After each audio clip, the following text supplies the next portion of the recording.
Hello, ladies and gentlemen and non-binary babes, and welcome to a tech issue of Watch Your Cook Gaming. So, basically, everything was all well. Everything was all good. Then we logged in to play the game. I had some errands, I had a class before this. That I was like, okay, yeah, I'll go to the class and I'll run back home and we'll do the stream and it'll be all fine. So then we clicked in the stream. We had time, everything. I had time. We had at least 20 minutes. I would say at least half an hour 40 kind of thing. I don't know. Anyway, maybe I'm over exaggerating. But basically log in, and Steam is all like, yeah, but you can play Baldur's Gate once it loads, once it updates. Yeah. The update of a lifetime, because I also got hit with it, but for whatever reason, my update finished before yours. Oh my God. And so I was like, okay, shit, I gotta load this game. I gotta make sure she can get in the lobby. Let me run and go take a shower and do all the things. Then I get back and it's good. And I'm like, oh, okay, cool. And I just sit back and I wait. And then she gets hit with all of the everythings of the Baldur's Gates. And now that's why we're here. So this is why, welcome to the Tech Happens portion of the show. We're getting it out early. And oddly enough, we're getting it out on the one episode where Modgod Maria will not be joining us. Yeah, the one day she calls in sick is the one day we're all like, yeah! the one day she's dying and all tech just breaks. So I guess we're cursed without our Modgod. Apparently. Also, full disclosure, guys. She's a lucky charm. Your girl is battling the worst cough, and I don't know if it's seasonal allergies. I don't know if it's pneumonia. I don't know if it's my asthma acting up. So at any point in time, if I hack up a lung, my bad. But I've also got Ricola. So we're combating it any way we know how. Ricola. Sorry. Helldivers won't even run on my computer. It crashes right after the opening scene. I hate it here. No, same. Oh, not with Helldivers, but in general. I think, what was it? Remember a couple episodes ago where I was just rolling absolute butt, and then the game crashed several times that stream? That was funny. I've been struggling ever since. Oh yeah. Oh man. Yeah, we were just sitting here waiting for this thing to load, and I'm like, you know what? We spent at least a half an hour talking to chat anyways. We might as well get it out of the way before game starts. Why don't we just chat with chat and hang out? Honestly, should have thought of this earlier, but c'est la vie. We constantly we talked about how our long-term goal is to eventually have a podcast segment. Maybe this is the universe just saying make the goddamn podcast. Well, as it turns out, fortunate/unfortunate, depends on how you look at it. Some of you may know that I am English hard, that I'm in college for another program, Whoopee. But we're on an amended schedule, so we actually had the summer off, and then we came back and we've completed what would be the equivalent of a year and a half in the 1 year setting. And so we finish off the 2 years this coming summer. And then we realized that we got shafted on a course that couldn't be put into our schedule at the time. Oh, no. So I actually have to go back to school in September for one semester for one course, which means it delays me going into the bachelor's program by a year. So within that year, if you want to start up that podcast, friend, we got time now. Well, I guess it's the opposite of a travel year. It's your work section, because you got dude. It is for real gonna be my work year. I gotta hit the ground running. I'm sorry to hear that that delayed that happened though. Quick thing before I forget. I noticed that Bloodless said, "I love my friends," but I love my friend so much that she resubscribed for the 7th month. So thank you very much, Bloodless, for your support. We love you too. And then I've also been watching for apparently 15 streams, and I'm like, well, no crap, I work here. Would you like fries with that? I'm gonna share it anyways. Whoopee.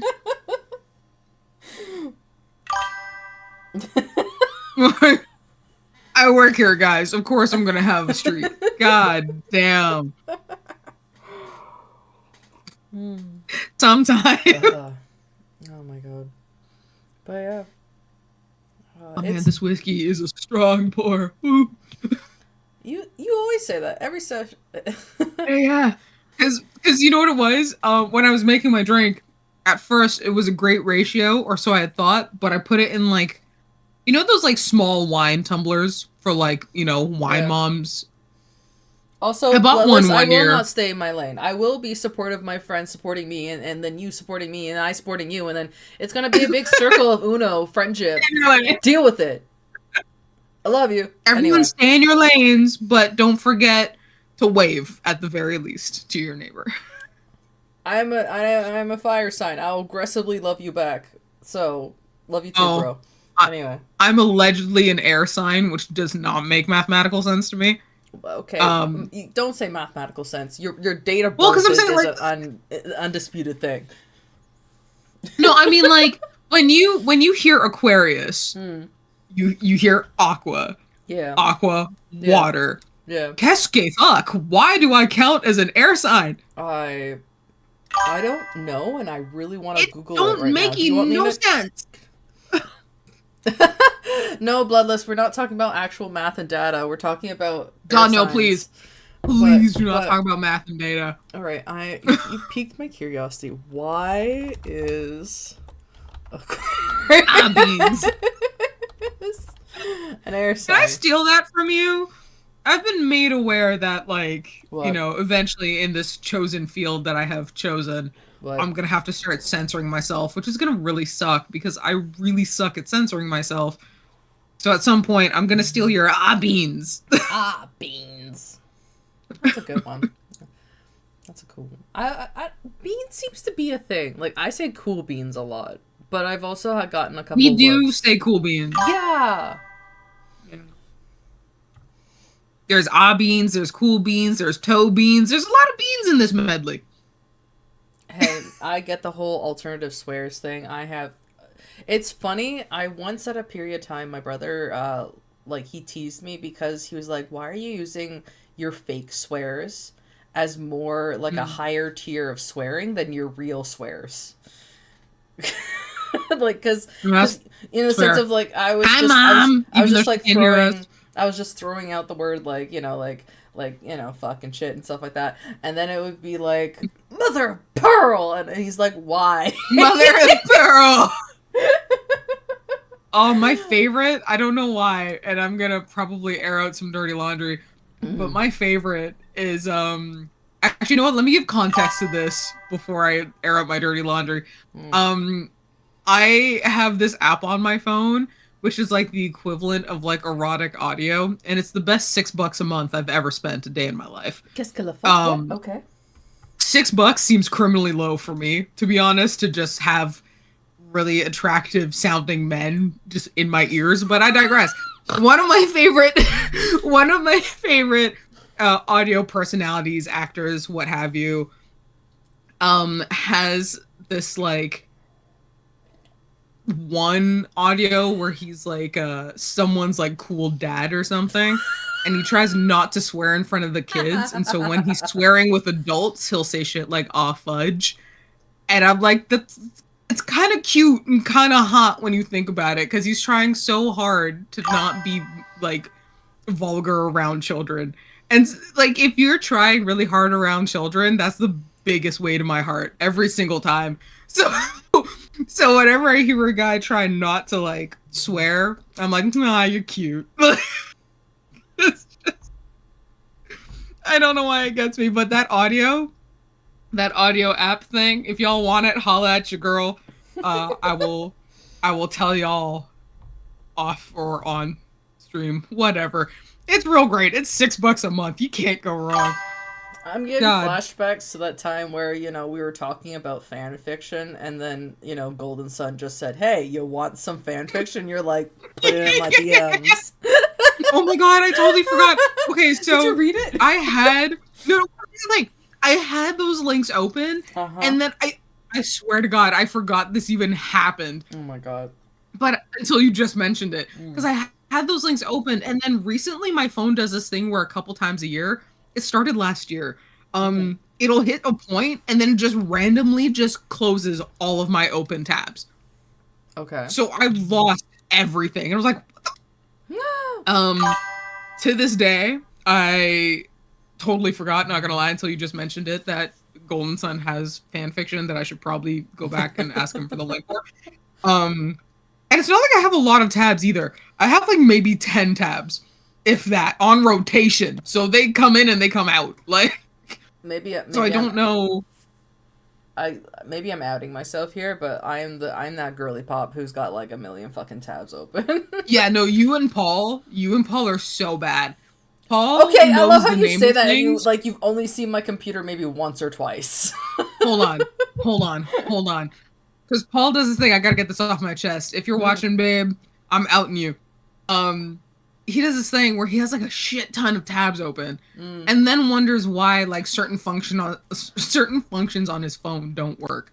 I'm like, bruh, it's because you've got like 90 tabs open at a time. If we're looking for, let's say, the one Korean grocery store we went to like last year, Mm. and it was like super great, and Mm. it's like in Mississauga somewhere, Okay. he will flat out just like open tabs, and he knows what it's called. We're just looking for the goddamn address. He knows what it's called. Instead, he'll just go scrolling through it because he has the page open already. I'm like, it took so much longer for you to scroll through those goddamn tabs to find what you were looking for than actually typing in the name of the place to get the address again. Drives me nuts. I hate it. Ugh. God. Like, I just looked at chat and Steph's like, ooh, tea. I'll have to come catch up later. But yeah. No. I in my defense, since I did out myself, like I like 1,000 tabs open because I'm the person who like, you know, in the movies when you see that researcher and he's got 7 books around him, or like that's me, okay? Okay. That's me with tabs in the sense of Got it. like I'm researching a project and like I've always been bad about researching to the point of over researching. And that Hmm. like and my mom would always call me out on it. She's like, just research enough, like do the bare minimum and get and Yeah, yeah, yeah. achieve the objective.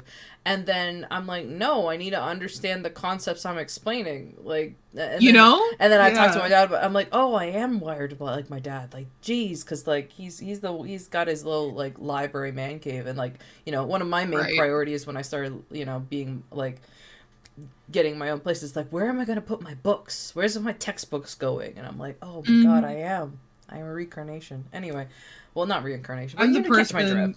drift. I don't know. I'm the person who like can place faces really Mm. well, or like names, I guess. Mm. So the prime example is like if we're watching a movie that just came out and there's this actor who might be like fourth or sixth on the call sheet, so not necessarily the most upfront and important character, Yeah. I will place that person so quick. I will go through a Rolodex of movies that I have seen this face, and it's never even like the full face, it's like the lips. How the lips move, it goes through the equivalent of like a police scanner for fingerprints, and like Damn. my head is just going. And Honest, eventually I catch it. I know this might be me being crazy talk here, but like it sounds like Hmm. you would be like a good mental catalog to be a casting like director. You know what I mean? Oh my god, are you kidding me? One of my first idea of a Mm. career once upon a time was to like have my own talent agency. But I Oh. could not for the life of me like understand the business courses because I took Mm. adult learning courses for a bit so I could like upgrade some grades and go back to school. Okay. And I tried to do like the business math kind of thing, Yeah. and I could not for the life of me get through lesson 1. And when I asked my professor for help, she's like, it's not my responsibility. I'm like, what the fuck do you What? mean it's not your responsibility? What? You're a literal teacher. If I don't understand what you're teaching, you're supposed to help me, no? Yeah. And I'm like, oh, it drove me fucking nuts. Anyways, that's how I Oh, became an English major instead. Louise, Louise. So I went from wanting to open my own business because of my ability to place faces and my keen eye for certain things to becoming a journalist and now becoming a justice student. Oh yeah, God.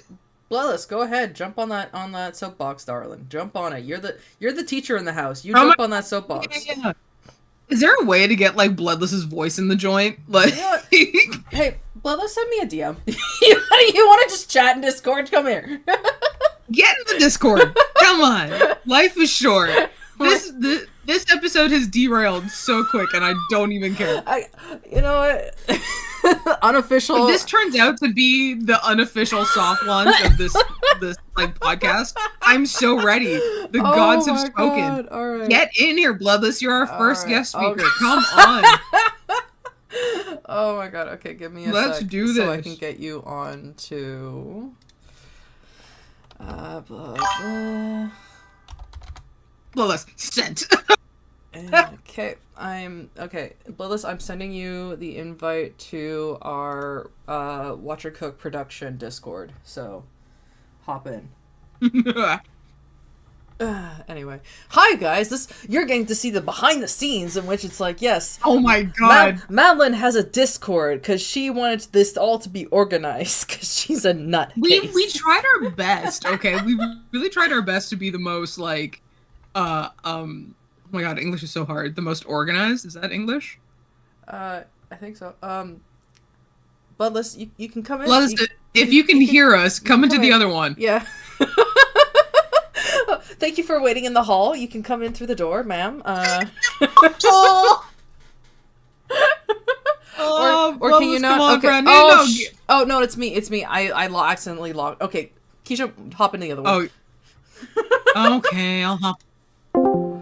Okay, I just realized that I accidentally locked the other one. My apologies, Bloodless. Have we figured this out? Are we all good? Are we all still sounding off? I goofed up, okay? I goofed up.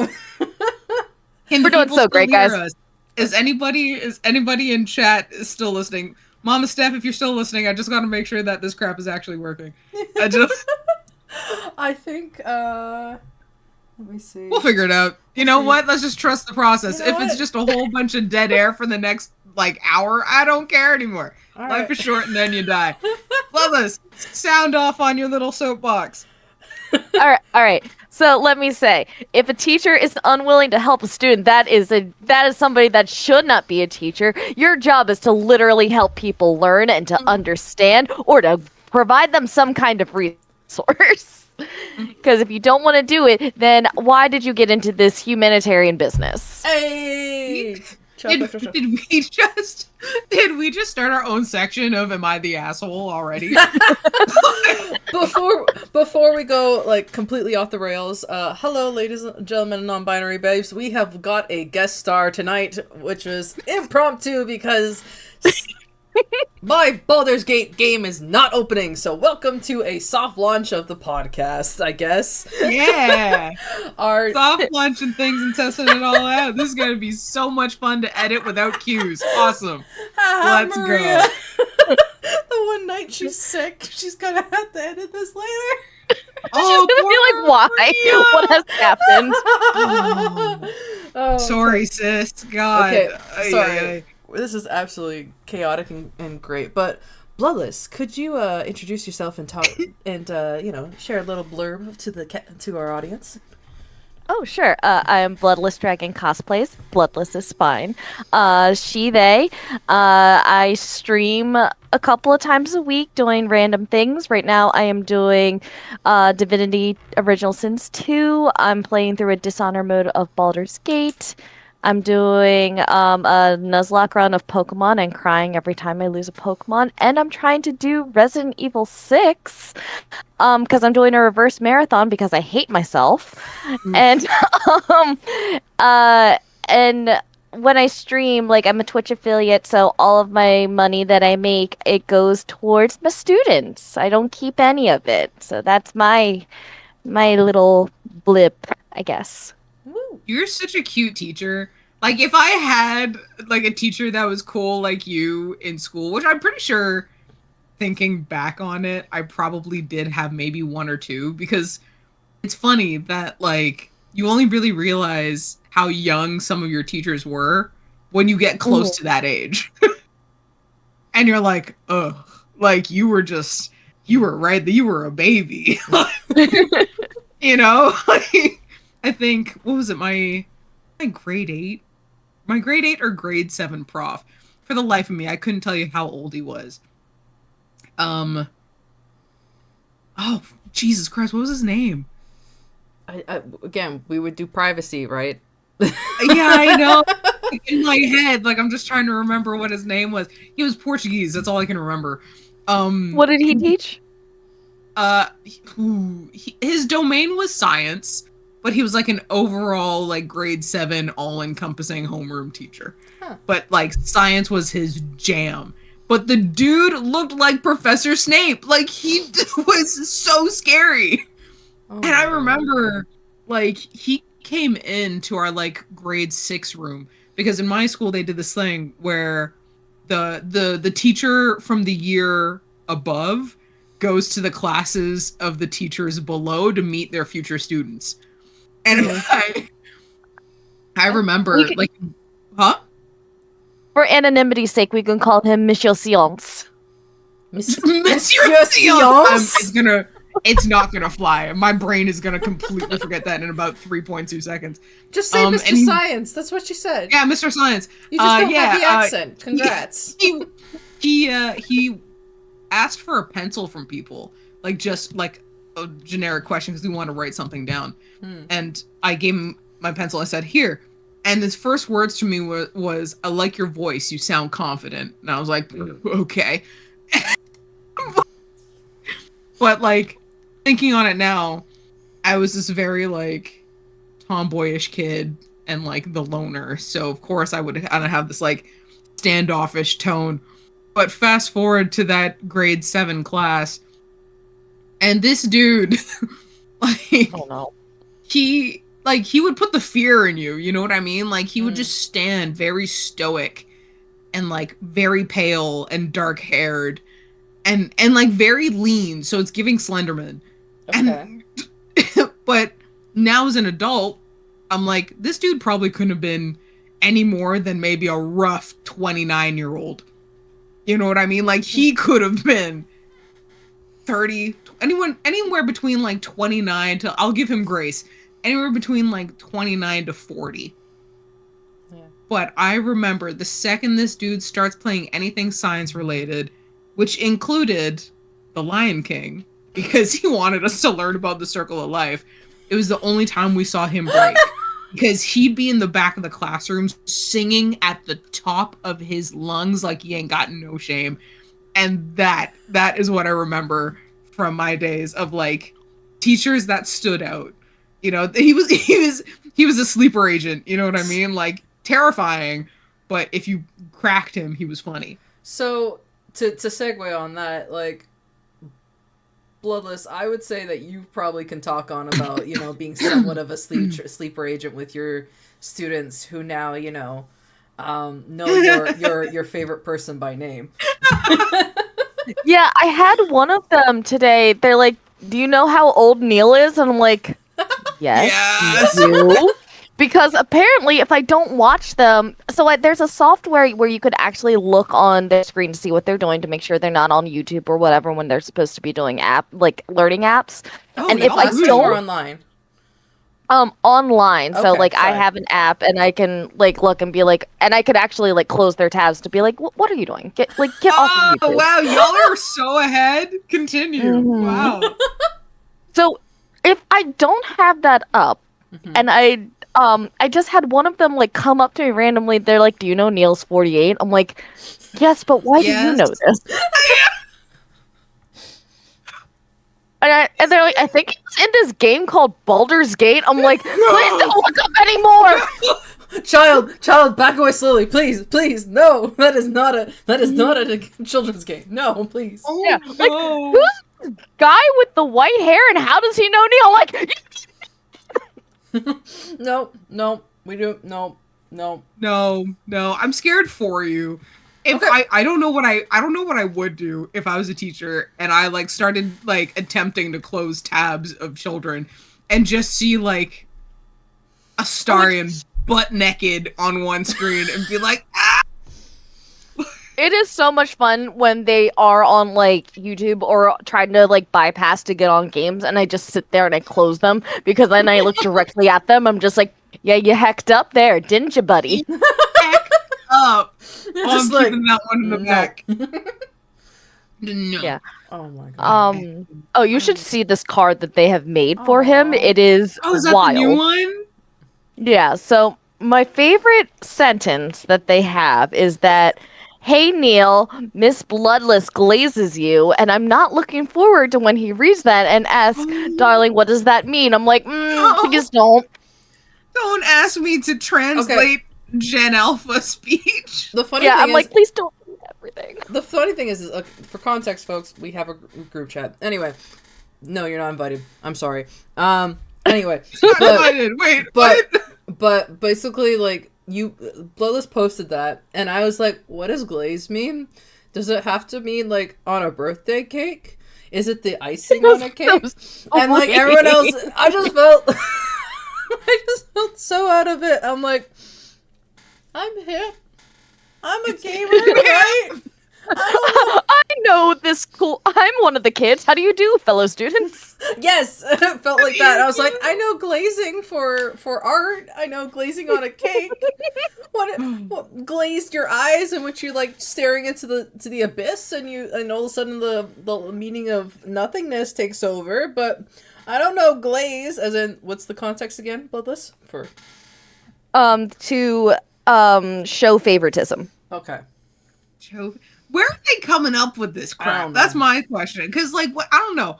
When we were growing up, I would imagine ours at least made sense.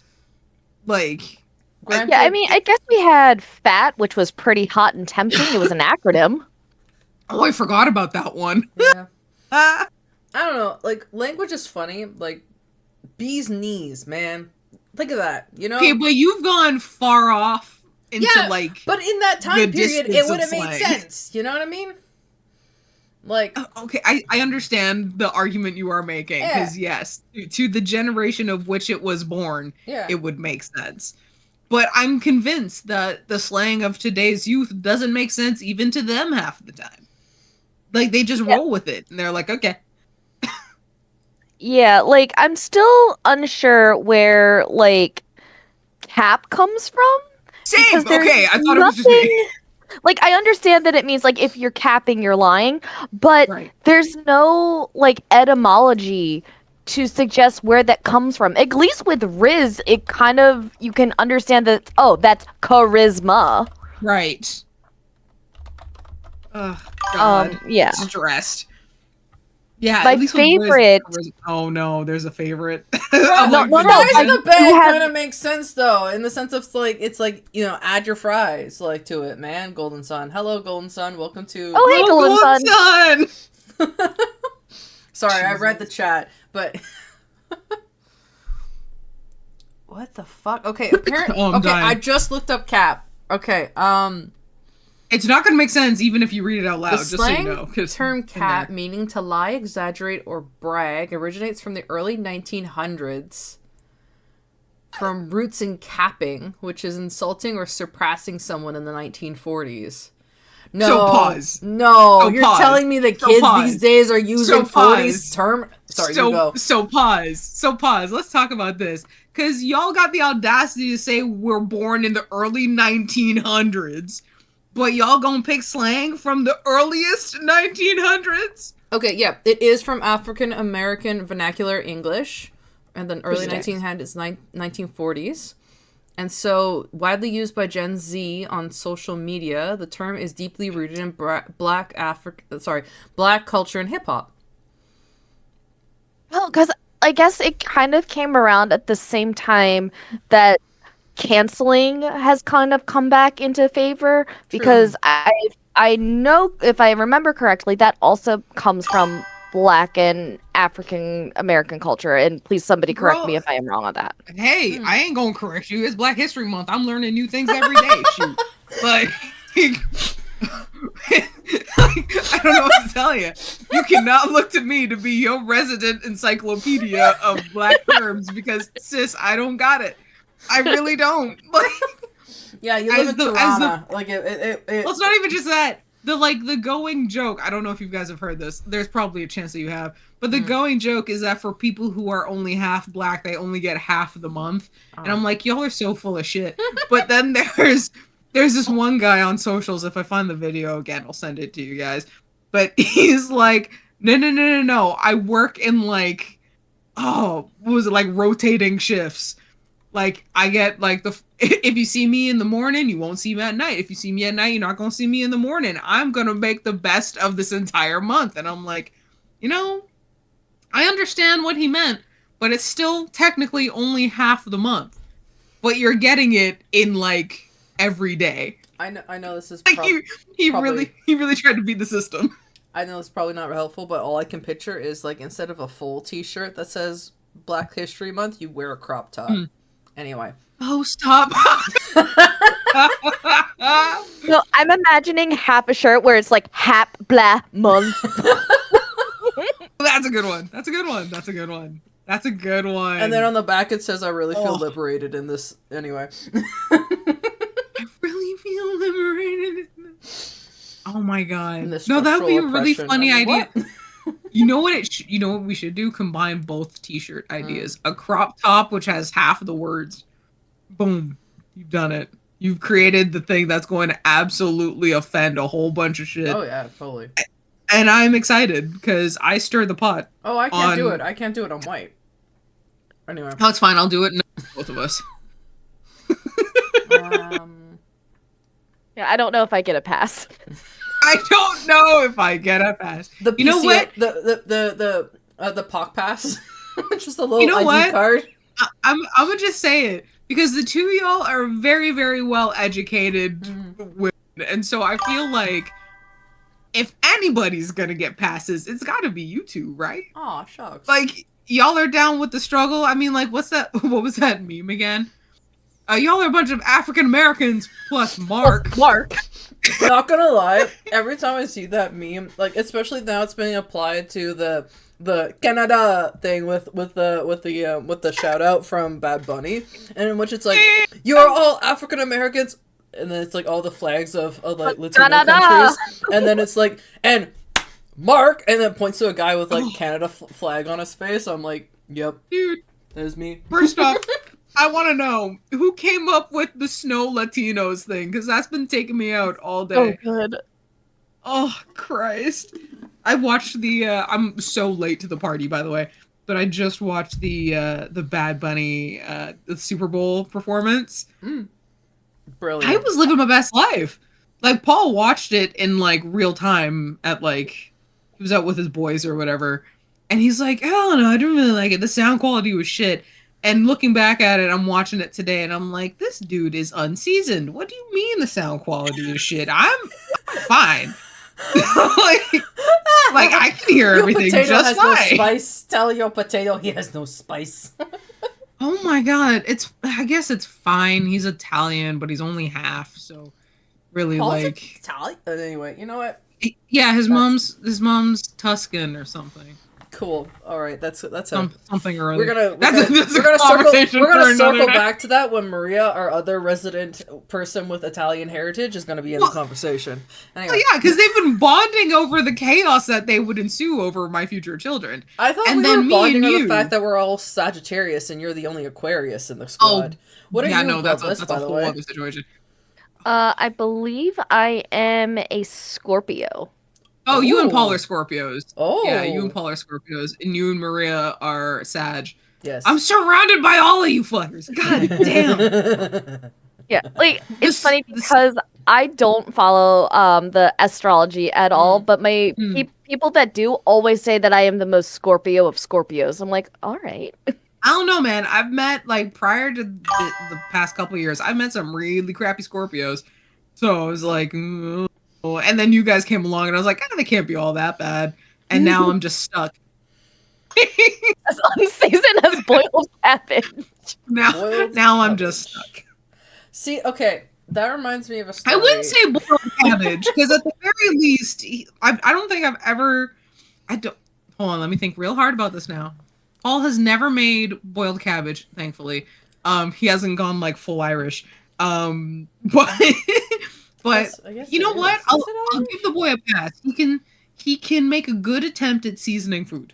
I will give him that. He made you a good steak for Valentine's Day, if I remember Oh my correctly. god, Thank I you. was so inebriated. I wanted to fight. Cause I was like, I at that point I had like 2 glasses of wine. I'm not really a steak eater. It just Mhm. like it's not that I don't like it, it's that I didn't grow up with it. Like my Mm. mom just was constantly making like chicken and fish. And like my body has a very hard time trying to like metabolize it for some reason. And so every now and then Paul gets on his like gym bro kick and he's like, I'm gonna make steaks, babe. And I'm like, all right, here we go. And yeah, he put his entire foot in it, man, because that steak was nice. And then he made like, I don't know what to call it, like garlic bok choy as well. And he was just killing it. And I'm like, dude, you Also, can cook? also, if I may, that sounds delicious. But also, you said he put his whole foot in it. I would Oh, advise that's maybe changing let me hold your on. terminology, because I just Let me pictured drop some. him just putting his foot in your steak, and yeah, So maybe it's so my this is maybe it's a imagery. me problem in the sense I'm a visual person, but anyway. so this is the one part of Black history that I can now partake in. Oh, okay. Putting one's foot in it is like saying you put like real good effort into it. Like you Oh, really like you did the thing. You know, like I understand. I'm just saying when you're using that terminology with food. hey Eh. man, just ask the Southerns, okay? They're the ones who came up with that one. All right. Go to Mississippi and M's and then start asking. Go to Georgia, go Louisiana. Go and ask them. Okay. Yeah, they I have just some wild sayings. always wanted to go. I want to go to Louisiana so bad. Send me to Mississippi, send me to New Orleans, send me all the way down south. I just want to go, Honestly, but New not Orleans currently. is on my list. I would check that place out. Like, I'm not gonna lie, I I'd will be go. spooked the fuck out and probably like got a bucket full of sage on me. But yeah, I will go the second we get rid of that president because he will not get my money. I refuse. No, I don't I blame you. I, that give him is my money. that is the tricky thing of it. You know what I mean? Like, it's the yeah. Anyway, don't want to get too much into politics, or I might go on a rant. Yeah, Anyway. I read chat. Here comes Golden Sun. Foot steak is probably someone's fetish. There's people that likes being stepped on, so hey, foot steak I guess could be a real thing. Foot steak just sounds really weird too when you say it out loud. Foot steak. Now it kind of Like two words that don't go together. almost as bad as Inky Pictures. You know what? Okay, hold on. Give me a second here. In all fairness, I was nervous. All right. So I guess now's the time where I got to give context.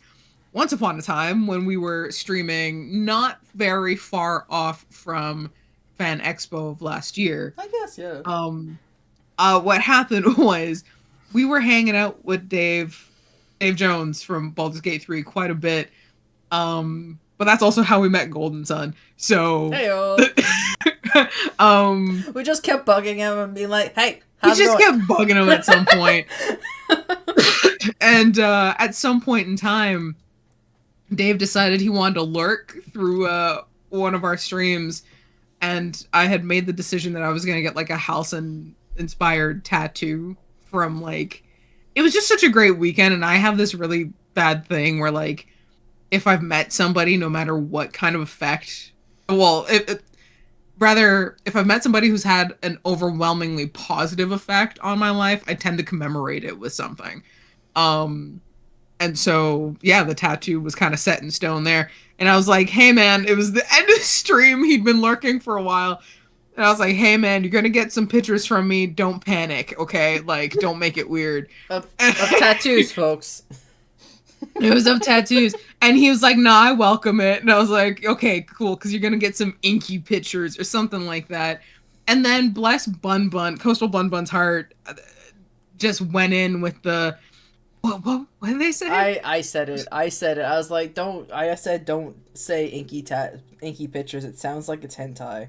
It was you. It was you. You started this, and that's when I can Dave was see like, "I'm clock out now." Thank you, Bloodless. You can see it. Thank you, Bloodless. But yeah. So my Freudian slip of nervous tongue saying inky tattoos has led to the inside joke now.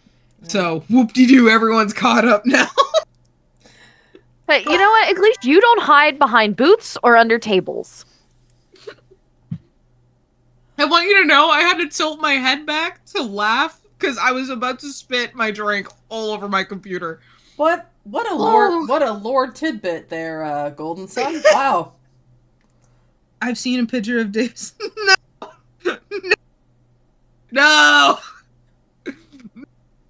I have questions, and I don't know if I want them answered. Yeah. You know what? I'm really I don't excited know if I need about. to see my uncle figure like that. I think I'm good. No, I couldn't do it. I don't think I can do that at Uncle. Nah, Uncle Jones. No thanks. No.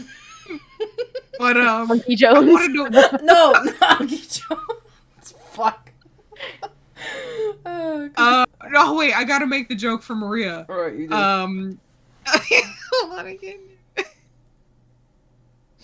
can't do the voice. You know, Maria does this voice where she says it, Grand Oak Daddy. Grand Oak Daddy. It's like the kid from Shrek. I hate it. You made me do that. No. It's like the kid from Shrek is like, do the roar. Like, it's same voice. I want to know, what's that thing that he was working on? It was like a short film. It looks really funny, and I really want to see it. Oh, that he was biking or something like that at one point? He was like, Oh, he was yeah. rollerblading. Rollerblading, yeah. Yeah. Oh And he's like my the God, dad or something. Yeah, it looks so funny. I want to see it. Giving ultimate dad vibes. I can't wait to see how it goes. That reminds me, we have that game that we've been meaning to fucking play, that he's in it, and also Samantha's in it, and stuff like that. Anyway, we'll have to figure that out. Yeah, I forgot about that one. Yeah, we'll get to that one. Yeah. It's really funky. I keep following updates on it and stuff like that. But Golden Sun, what you doing, bro? You're just kind of chilling in chat. What you up to? Join in the chaos. Why not? Life is short, and then you die. I was gonna say, do you guys want to share stories about your inky pictures? Because I know that you both have Baldur's Gate tattoos. I, on the other hand, am boring. I am boring. I am a blank, indecisive canvas, so I do not have any tattoos. Hey, Keisha, I actually don't know all of yours. If you would like to share, Well, don't mind if I do. So, I'm just like, if I have to be prodded. Wow, your narcissism is showing. I mean, what? just not narcissism, more like pride. But okay, so like my right arm is dedicated to like just fun and dumb stuff, and usually the dedication pieces of people that I've met. And so the first on the line of Baldur's Gate tattoos was authority in the game font, and I had Paul scour with his good phone like over mountains of tech just to try and find this like pristine like crisp screenshot of the word in game. So that was the first one I did. I think, what was it? You guys already know this story. I thought I had I had lost a friend from work, and so Baldur's Gate kind of came in around the time I was just kind of like getting over that hump. And so authority seemed like a fun little tattoo to kind of commemorate starting to play the game, and kind of this promise to myself that I would like start exploring things that I wanted to as a kid in my 30s. So I was like, gaming, I'm going to pick that up first and see how that works. And then Paul went full tilt not long later and bought me an entire gaming setup. Thanks, babe. So little did he know that I would suffer from so much freaking nausea and what is it, like motion sickness that I can't play most games. But I got authority, and too then much motion after captured. But boom. too much, man, too much. And then after we all met in that first year, which I believe was August 2024, right? Yep, August 2024. August 2024, we all met uh online just a couple months prior through not Neil's Discord, like a Yeah. separate The Discord well, like we all like for we heard like because he announced going to Toronto in about what February, April, something like I 2024. hadn't been on Neil's server though. So I heard through this like Toronto Fan Expo server through Damn. another party. Okay. Yeah. So I heard about it through oh, what was that person? Oh, the person that made the group chat, Oh, the initial Discord. um, I always want to say their real name, and I don't want to. That's what I'm saying. I know their real name, but I can't remember I'm finding it. their online name. I'll figure it out at some point. But they had created like a server for people going to the Toronto Fan Expo. And so I had hopped in kind of late. And so that's how I met this other chaotic gremlin. Yeah. And as well as the other currently sick gremlin. Um, and we all met in person for the first time at that convention. And so I think a couple months after all of us meeting and all of us meeting Neil, that's when I got the Astarion's bite mark, like his action, tattooed on my arm as well. But I got that little option that people are using for like the juice box with the little like heart inside the bite. Cause why the hell not? And then my last Baldur's Gate tattoo is a recent addition from this past year. It is Halsin's whittled duck with his oak leaf and acorn symbol kind of like laying on top of the duck.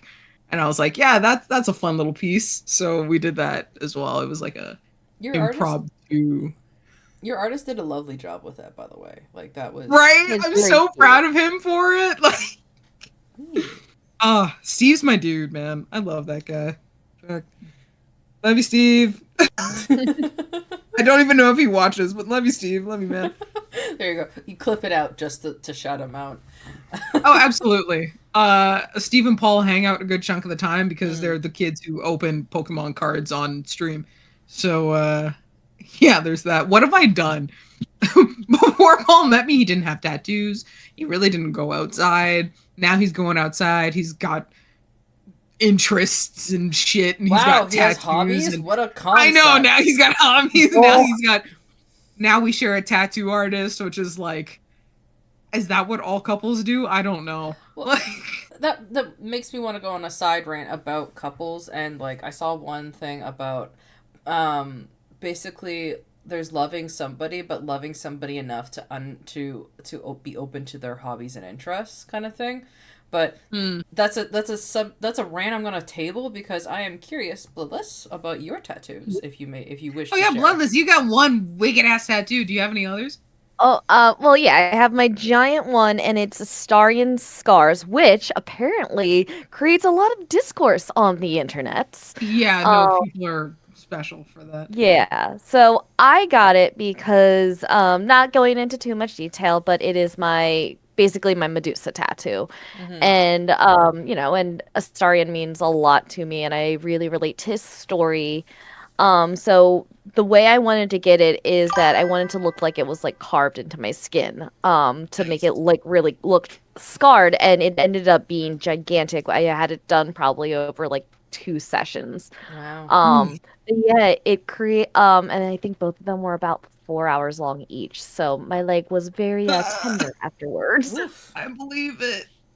Jeez. But yeah, I love it. I told Neil about it once, and then I actually like got to show it to him, and he was just like, "Oh, heck, that's amazing." Well, I don't think he used tech. He definitely swore. Yeah, well, we love Neil. Neil is just like the like, what's the word? Or not organic, but it's just kind of like brain to Genuine? mouth. Brain to mouth. What's that? Like instant. It's Um, just kind of like his instinct, reactions. I guess yeah, his reactions are very like instinct. unfiltered, Yeah. Unfiltered is another unfiltered, word. Yeah, genuine. Like I don't know how to say it. Like you can. an I don't know what you're trying to get amalgamation of. I don't know what you're getting at. So I don't know what the word you're looking for, kind of It's thing. all. It's all of It's the very above. present is another one, but that's a cheap one to throw out there. Nah, that's good. So you got the big old leg one, and you have another Yeah. Baldur's Gate tattoo? I actually do not. I Mhm. do have another video game tattoo. Ooh. I'm a huge Kingdom Hearts fan. Ooh. So, Oh, I love this for you. yes, I have the Oathkeeper Keyblade on my forearm. Oh. Oh, Paul would love that. You Yes. dorks. I love that for you. So, yeah, and the funny story about that is that I got it right before I flew to England to go play rugby. Like Oh, it that was one would I love hurt. you, but you idiot! Oh my god, how much pain were you in? Sorry, I played um rugby too. We've I- talked about rugby with each other offline. Okay, yes. girl, Um girl. so because like I wanted the tattoo artists that I found, they do amazing work, but they are only available like at like a certain amount of time, and I'm like, well, if I get it, I have to get it now, or who knows the next time that I'll be able to get this tattoo done. And they did amazing work. It looks fantastic. Yeah. So I remember getting it done. It took about 3 hours to get done with line work and with shading. And then I went to work the next day and then flew out, I believe that no, I had to have flown out that Thursday because I landed in England in on Friday and did like a London tour by myself. Oh, lovely, Oh, you brave. I mean, but this would have been a lovely. different London. This would have been probably like pre-knife violence London. This Girly, was girly pop. Have you ever 2021. heard? Have you ever heard of the fucking Ripper? There's never been a No, non-knife I mean, violence like, London. hold on. Let me rephrase that. The new, not new, but rather the sudden surge of rates of knife violence in the UK. You probably beat like the surge that happened over the past couple of Oh, years. thank No? God. Because I went in Jesus. 2021, so I Oh don't yeah, know you when the beat knife it. fight was. Okay. Oh yeah, it would have been like, was it When were 20? people knifing each other? Was it 22 It's or nice to 23? meet you. Oh no, they've been at it Actually, I for a just took while, but it's French gotten to a point. because They've been at it for a while, it's a but it's gotten to a point city. now where It's a it's like, city. yeah, it's pretty bad. It's bad, dog. Like Like you've got people actively trying to like make groups and shit now, and I'm like, wow, it only took you guys so many years, but I mean, Yeah. that's besides the point though. Yeah, no, that's brave. that Just happened. doing Yes. that tattoo and then heading off to a rugby match. Like, did it blow out at all? Did you not get No, it targeted for a looks fresh arm? well because I had like a basically like a sleeve over it and Mm. to protect it because it was also Uh, like the only weekend where it was proper sunny. sun shining in London. Oh, that It bites. was incredible. So and I Oh remember God. there Sorry, I was let just looking me at chat. Golden Sun is at it again. let me knife Uh, you. true love is sharing your computer password. And let me knife you a question. Oy vey, his jokes are just as bad as yours, Matt. I think we found our people. Sorry, the Oh. timing of that comment was just too good. Jesus Christ. Cut to the chase. Oh. Oh, that reminds me of I you know how I was telling I went to the class this weekend or last weekend? Mhm. I just remember like the teacher was telling like a story about, really loud noises and like shooting, like how some people like wince at like guns and stuff like that, and how he's like talking about one experience in which he was like on a ship and like it resonated or something like that off the ship, and I felt so bad because all of a sudden I just saw it and I pictured it in my head, and because my like experience of being Navy and stuff like that, I'm just like I could picture it, I can hear it, I can feel it, and I just all of a sudden just go like, and Suddenly you turn into a and then I gremlin. just start like evil laughing, and because I'm just like, I knew, and then like the room just kind of like quiet. I'm like, sorry, and I'm like, oh fuck, I look like an asshole.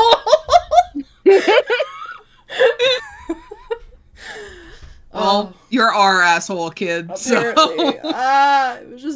it was just aside from that, honestly, I love that. I can't wait. I can't wait to do it again.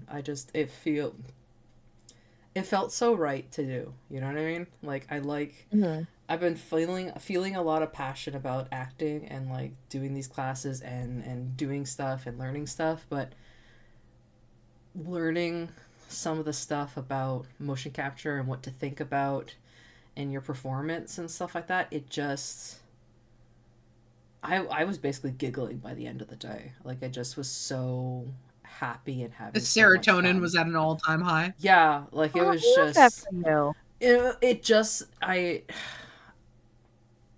like I could go on a whole hippy dippy thing about like um motion capture in the sense of like it's my driving goal. Like I'm driving towards it in the sense of my goal because it's just finding a new pathway out of to give context to folks, like I used to be in the military. However, I was medicaled out, and it kind of caused a lot of a loss of a sense of identity for me.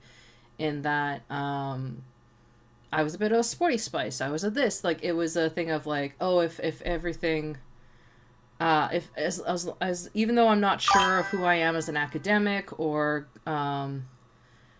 like as an artist and stuff like that, at least I know who I am in this kind of business. And then all of a sudden to be cut off from that community because I could no longer fulfill or be in that role. Like I was in a role of like starting to mentor people, starting to teach people, starting to be like organizing and stuff like that, and then not being able to do that because of my medical limitations. It was just very disheartening, and also to do it at a very young age. Like I think I was like 22 when I got this injury. So yeah, so it's just that kind of thing of like, oh shit, I gotta. So discovering motion capture and then being like, wait, maybe all these skills that and these lessons and these experiences that I've had can be still useful for somebody and still be useful in some sort of aspect, and then pursuing it and just finding such joy with it. It's those things that, like, not to get too fucking sappy, like, I apologize, like, we were chatting about other people's tattoos, and now I'm being all sappy in the sense of, like, to have a thing that you get up and you feel such joy to do. Like, I feel such joy, being able to do this, in the sense of, like, there's a part of me that I wanted to do this as a kid. Like when I was younger as a kid, when like everyone was starting to YouTube and stream and things like that. Like I watched the YouTubers, I like Let's Plays and all that kind of stuff. I did the research. I got the good mic. I like started researching what kind of my niche was going to be. I was going to do archaeo gaming because I studied classical archaeology and Roman and Greek mythology, and I was going to like do things like Assassin's Creed and like all that kind of stuff and do like analysis work of like how much research people were putting into games and stuff like that, and also like martial arts because I had a little bit of martial arts background. And then I got scared. I got too in my own head. I was too worried about everyone's perception of me. And then now, because of that kind of like all of a sudden my world shattered kind of thing, or that, to be a bit dramatic on it, is like, but it and is. And then now I'm at what a point, happened, but I'm now in a chapter in which I'm like, why not? Why bench myself, kind of thing. And I'm so lucky to have people who are supportive. Like, you want to be my co-host. Bloodless wants to goof around and like joke around and play video games with me too. Like the people that we've met through, and like, to be fucking sappy. Oh yes, it's the great Say Neil. what you just. It's the great fucking Neil Newborn. Like, no, he's not the fucking next Messiah. But like in the sense of like it's that kind of thing of like, it feels like a weird, like, he introduced everybody to each other, if that makes any sense. Even though he, well, yeah, because he did, because we told him, and then like because of Neil I met Dave, and because of Neil, like Dave, like I met like, I was gonna say Golden Sun's real name. Sorry, Golden Sun. Like it's a grand circle of people, and people are great once you actually put your like, or not great, like life is so cool when you actually start living for yourself. Is all I'm gonna say on that. Anyway, anyway, you were gonna say something. No, I was just saying, like, technically, yeah, Neil had a really big part to play in all of us meeting, because I think we mentioned it to him Fuck just off, this Golden last year. There's more sap here than the maple. You know what, dude? Is that a roast because I kept handing out maple candy to everybody? Leave me alone. You know what? Here's the thing. He can get offended, though, because he's also one of us. If it was like an American saying it, then we'd have beef. But no, like he's one of us, so it's fine. Bloodless, you get a pass. You're adopted. Yeah, Bloodless gets a pass. 'Cause Bloodless is family. In the club, we all fam. Like, it's a different story with you, Bloodless. It's fine.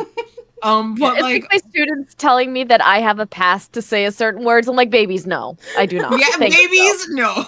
But like we told Neil, I think, what was it, like this year? Yeah. Or rather last year. We're like, dude, you're like, we started streaming because you told us it would be a good idea. We got tank tops, here's yours. You know, and then we also did the whole like, yeah, man, we didn't know each other before this. Like, you're the reason we all met. Like, we met through you. And he was just like, oh fuck, really? We're like, yeah, man. Aww. Like, you were saying that he was surprised by that kind of thing, weren't you? I think he was, because he kind of I was too like busy getting the painting out, so I don't. I guess he thought that maybe like we were all just crazy degenerates in his line like everyone else. And we're like, no, man, we met through you like the year before. That line when you guys came in like 2024, that's how we all met. We met online, and then we met for the first time in person. And he looked so touched. Now, I don't know if I'm reading that wrong. Somebody correct me if I'm wrong, but I don't think I am, because he looked genuinely touched. Because I'm pretty sure I was we were in line together last year, weren't we? I mean, in 2024, right? I shoot myself in the foot about 2025 is like I was so preoccupied being like, oh, okay, Keisha's gonna give him the care package to make sure he doesn't get fucking sick again, and then and then I am gonna get the painting for Miss Saletta, and I'm like, okay, cool, I got that, and that's been protected and wrapped around with the t-shirts because I didn't want it to get damaged and anyway, and it's just like, oh hey. Sup, man? We're podcast. So I do not have very many memories of like actually being like, sup, bro. Oh, dude, last year was more chaos memories of being like, Dave is amazing. I wanna. Yeah. Dave is good. Last year was chaos though, only because there were so many of us who couldn't make it. Oh, true. So we were hopping from like line to line to get everybody's autographs. True. Man, that was chaos. And dude, like the fact that we were running on 3 hours of sleep each day was killing me. Aww. That was something. Sorry, I just read Golden Sun's comment, and that's what he say now. Lots of He's being sweet. Leave him alone. Lots of okay. If he's being sweet, then he gets a pass. Yeah. Oh, overall sweet. Yeah. Chaos gremlins. We all chaos gremlins. Anyway. Because I remember being able to tell Neil, oh, I started streaming, and telling him the money goes to my students, and he's like, that's so great, but why? Like, poor thing had no idea, like, understood that the American education system sucks. I'm like, oh, you sweet summer child. Oh, so bless him. I know. So I had to, in the short time I had, I'm like, not with the current administration. He's like, oh, yeah. He's like, oh, yes, politics. Yeah, it was my very brief way of saying, it sucks here. Please be lucky that your child gets a proper education. You know? God damn. Golden Sun. Yeah. I've seen it firsthand. Yeah, that's what I always think. I'm just like, his kid's like learning things, and I'm here like, can I have support? Can I have support? Dude, I wish Canada had that much support right now. Because, like, don't get me started on OSAP. Don't. Oh, no. The Ontario Cutting. All I said was, hold on. All I said was OSAP. Let me explain to the American what OSAP is. Okay. Well, OSAP is the American has a name. Be nice to our guests. Sorry. Let me explain to Bloodless, our resident American, what OSAP is. So it's the Ontario Student. Was it? Oh, fuck. Ontario Student. not Oh shit. allowance, not application. Something. It's a government financial plan that Yes. essentially gives you a balance between grants and loans that help pay for your like tuition and stuff. Yeah. Recently, without getting into too much detail because I will fight, Mm. our version of your hot Cheeto decided that he was going Ah. to switch up the rates and how it's done. Yeah. So Mm. previously it was 85% grant and like 25% loan. So the loan, oh sorry, other way around, right? No. Yes, loan. So the loan is what you would have to pay back, which was considerably lower compared to the grant that you would get. This Cheeto looking motherfucker decided that he was going to flip it the other way around. So now it's, I think, 25% loan and like 70 something percent grant. So now we have Gotcha. to pay back a whole lot more. You've got a whole bunch of people like myself who are midway through their education and now have to like sweat blood and tears to try and possibly pay OSAP or tuition with their firstborn child.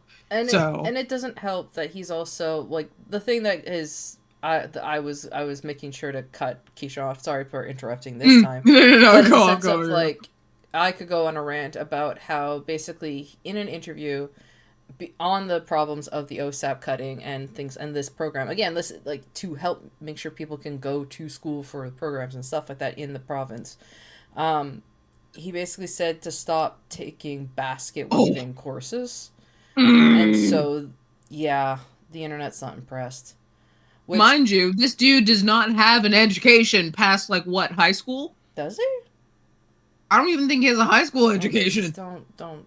I'm gonna go on a rant. I'm gonna go on another rant. He No. doesn't have a degree, that's what it was. So he might Okay. have high school, but he doesn't have like post-secondary education.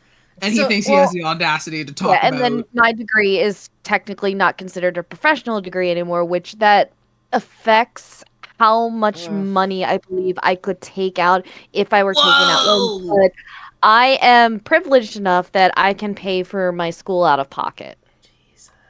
Oh, Yeah. dude, that's Yeah. rough. Man, well, glad to know we're all in this stirring pot of hell. Everyone who doesn't work blue or white collar is out of touch with reality. Just seems to be how it is. Preach, Golden Sun, preach. It's just I'm maddening because like like, it's you know because of there's been a lot of kind of like pressure to make sure that there's a like to increase the number of local Canadian like Ontario residents to college. You know what I mean? They were like, oh, we're right. gonna lower the numbers of like international students that are allowed. However, And it then also raise show the it also international tuition. Or it whatever. also showed how much the colleges and stuff like that have started to rely on international tuition Yeah. because then now like a lot of programs are having to cut left, right, and center, and or raise But the notice how cost they're of the just prices. cutting. Notice how they're just cutting the ones that would be available to like Ontario students, See, okay, right? I said I was gonna go on a rant, but I'm gonna go on a rant now. Anyway, Do so it. basically, the school I went to locally was Algonquin College for their museum studies, the applied museum studies program, because again, I was gonna be Indiana Jones. I did archaeology. It was like I belong in a museum. Indiana Jones. And then started working in a museum. I was like, this is pretty cool, but I'm also gonna And then learn you how to became Evie. You became Evie O'Connell. and now I'm Evie O'Connell and I'm doing library studies. Anyway, so I like knowledge. Anyway, and storytelling. Can't you fucking tell? But back to so basically this program, the Applied Museum Studies program, is like one of the is has been running at the school for like 30 plus years to the point in which it's very integrated into the Ottawa museum scene. Like there is a co-op bit in which you go and could do a co-op at a local like museum and stuff like that. We have like tours we have like guest speakers. It's ingrained and like it's this program there's not there's nothing like it because it's a very generalist program in which you get a little bit of everything in the toolbox. So like I did a little bit of shop in which I know how to build a box and I know how to ship things and make custom boxes. I know a little bit of chemistry and like conservation studies, stuff like that. How to, you know, assemble back a pottery piece. If you shatter if you shatter your dishes, Madeline can fix it for it.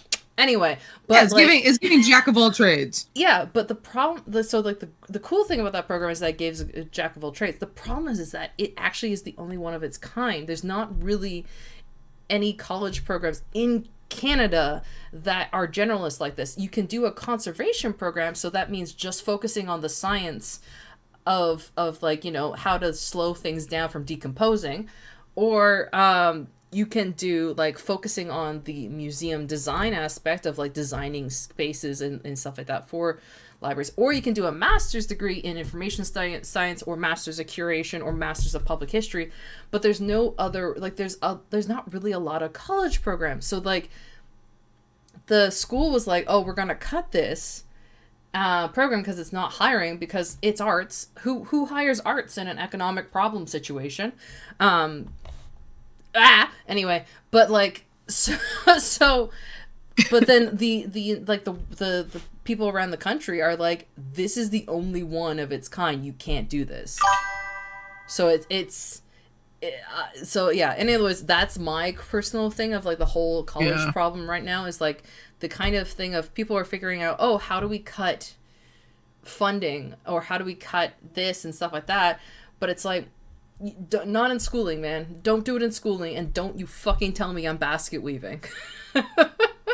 Oh my god, the term basket weaving took me out because I'm like, you have, you're so out of touch, dude. I like, took go more outside and fucking basket weaving courses in university. Is all I'm like.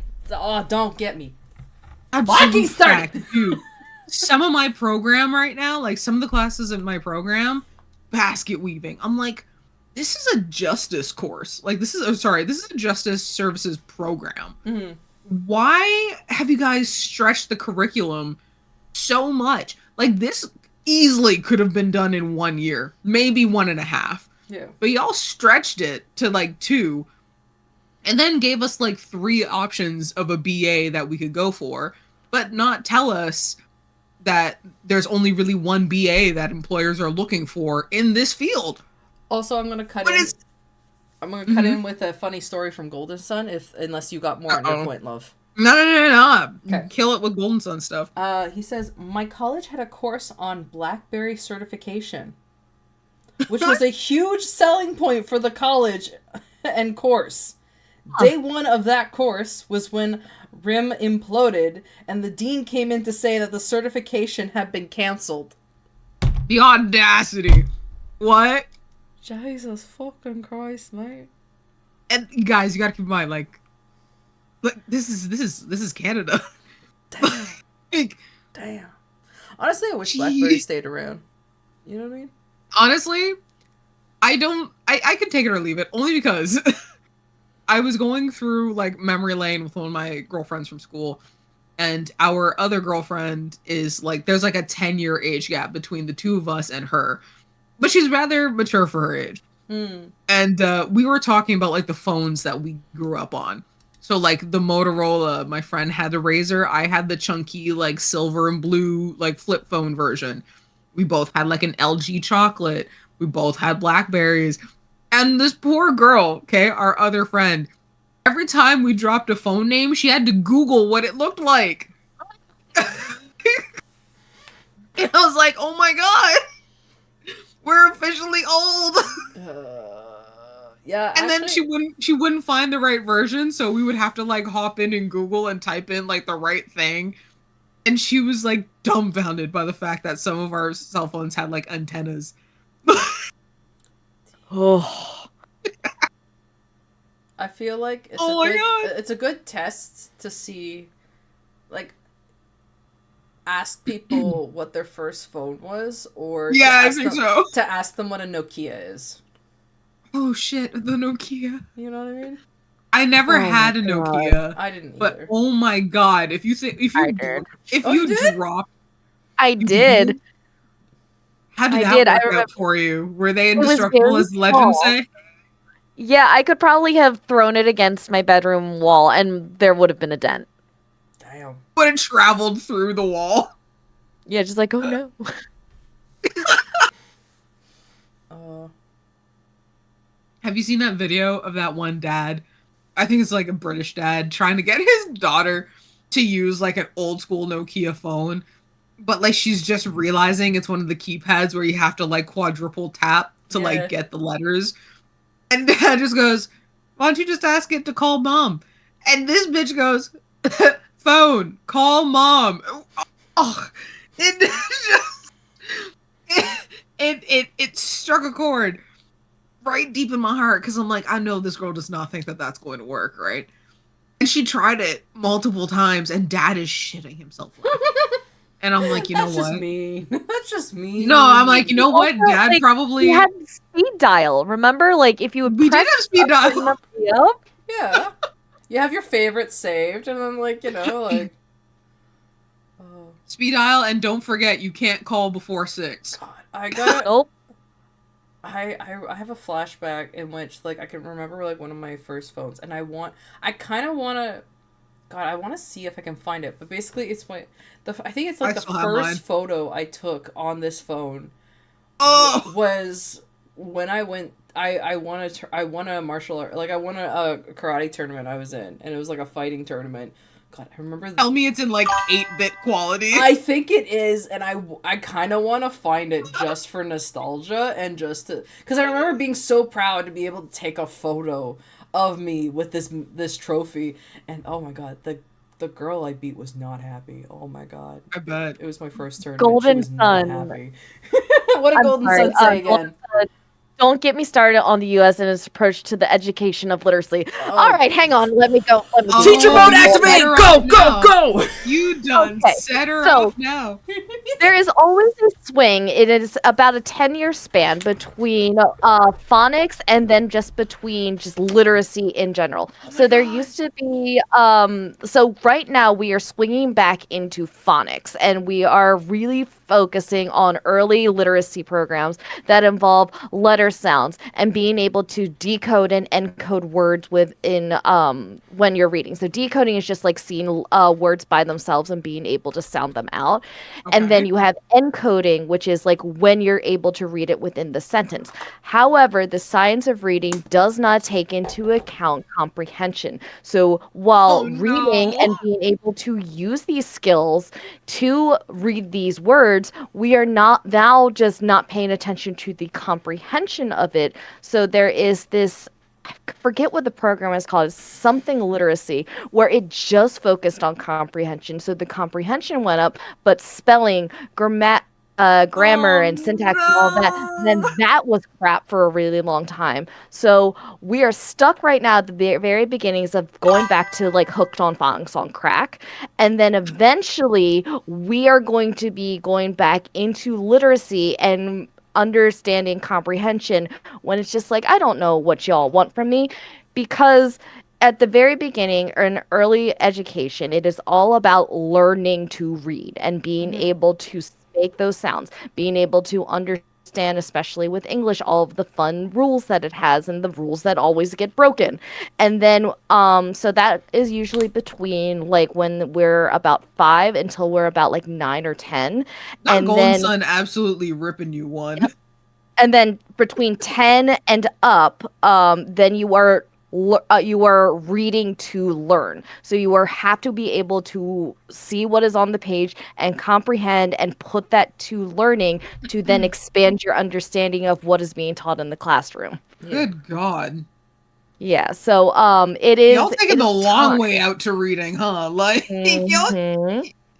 y'all I just said, you know what? Nah. on We on a little bit of the tea in the phonics versus non-phonics thing. I will throw in my hat in the ring in the sense that like, so you know how like they were shifting away from phonics in the '90s to just making kids memorize stuff, and it's like CAT cat, CAT cat, I do not CAT. remember Okay, this. so were you taught to sound out the word cat, or were you taught to memorize the cat? I was taught how to spell cat and that like C A and T sound however they sound together. But if you look at the word like catastrophe, Okay.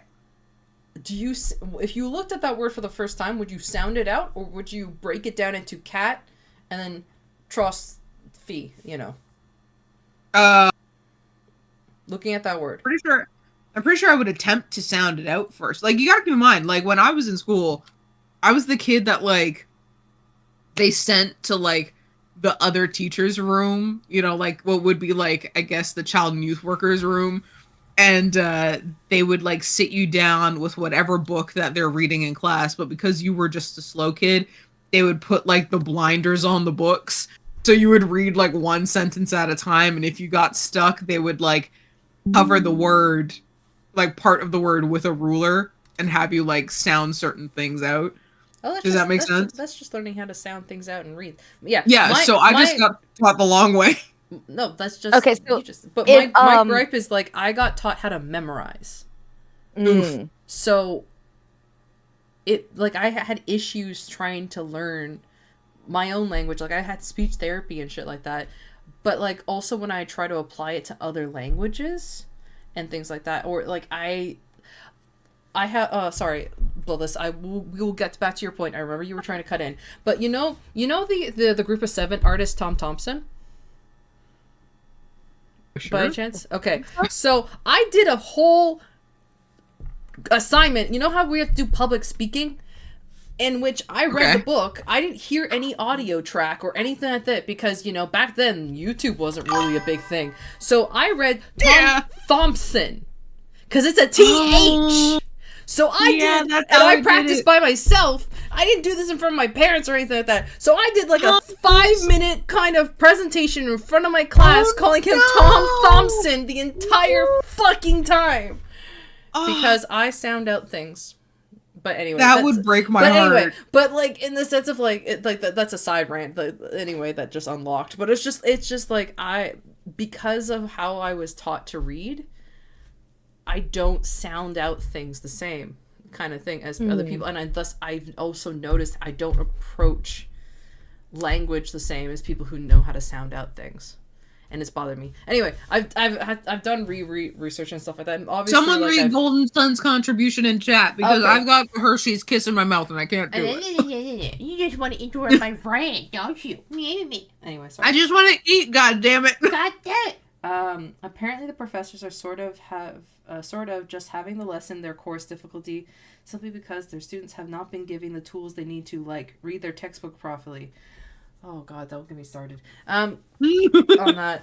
Bloodless, I think you had a point that you were going to cut in when I went on my rant about how I wasn't taught how to read for phonics, except by my mom re-taught me how to read. Anyway.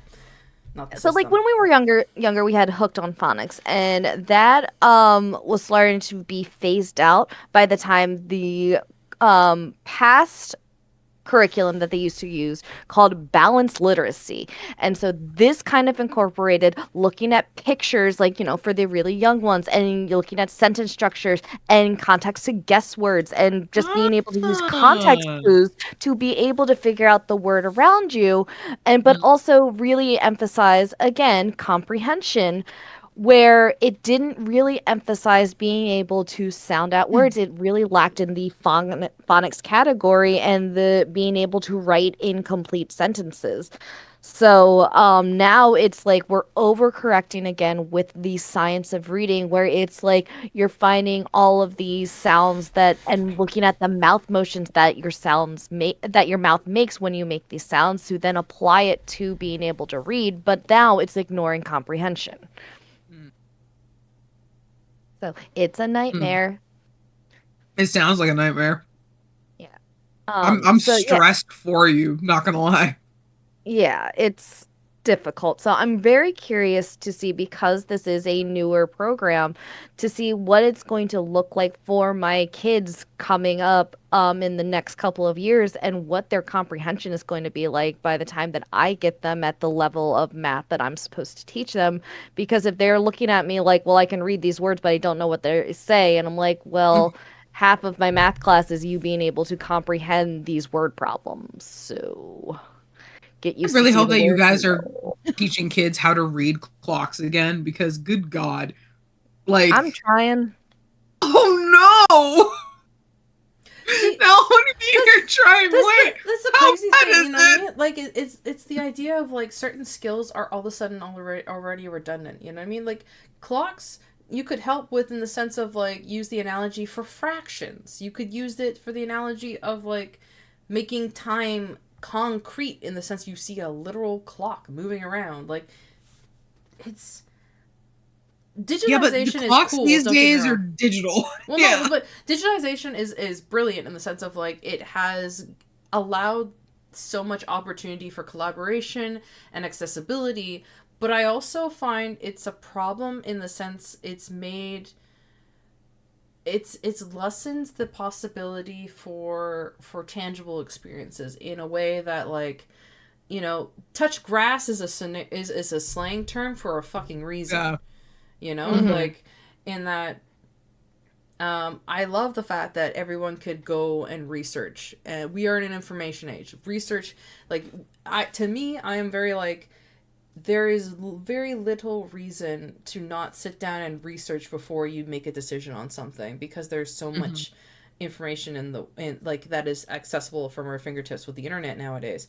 However, people are also not being taught digital literacy, like to the point in which I Nope. have so many classes as a museum person, like, sorry, not a museum person, but yes, a museum person, but as a library person, in which so much of Right. our training is like focusing on how to use the databases, but also how to help people do search strings and search for Oof. research artifacts, or sorry, not artifacts, research articles, so that they can actually find data that is relevant to what they're searching for, so that Hold they're up. You not have to finding the help fake people news. research? Basically, in the sense of That's like, messed up. so Because you like, have to think about, we were brought up, well, I was at least brought up on how to use, how to search and how to do search results Yeah. and use mhm. word catalog.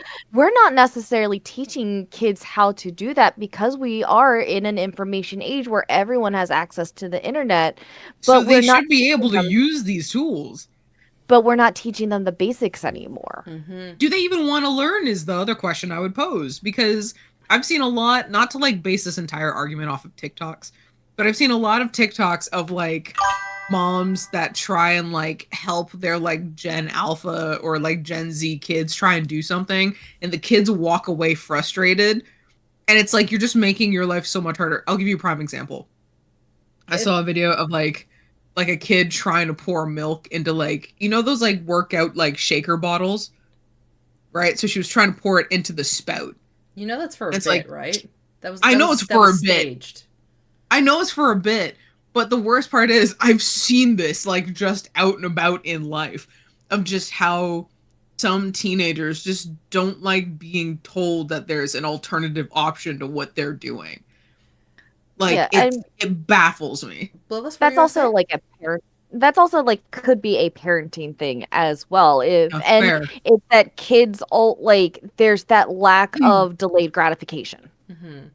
Yeah. Well, like we've all been So teenagers in the sense of like, mhm. I